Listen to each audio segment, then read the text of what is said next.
A skilled mason begins the project by carefully planning the construction of a mini house using cement and bricks. Even though the house is small, the building process follows real construction techniques. The mason first selects a suitable location for the project. The ground should be flat and stable for building. The construction site is cleared of grass, stones, and debris. Cleaning the site helps create a safe and organized workspace.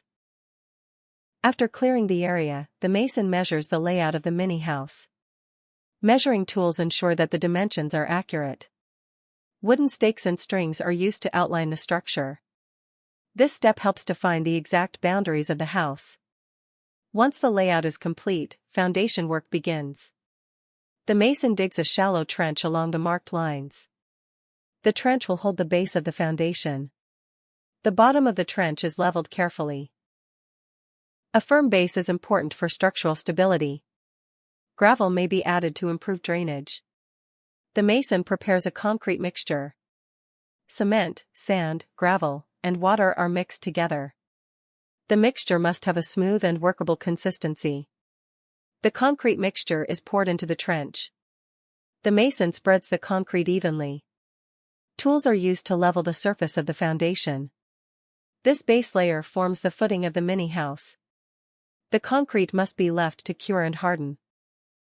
Proper curing increases the strength of the foundation. Once the foundation is ready, bricklaying begins. The mason prepares cement mortar for bonding the bricks. Mortar is spread over the foundation base. The first brick is placed carefully on the mortar. The first row of bricks is very important for alignment. The mason checks the bricks using a level tool. Straight bricks ensure stable walls. Each brick is pressed gently into the mortar. Excess mortar is removed with a trowel. Clean brickwork improves the appearance of the structure. The mason continues placing bricks along T.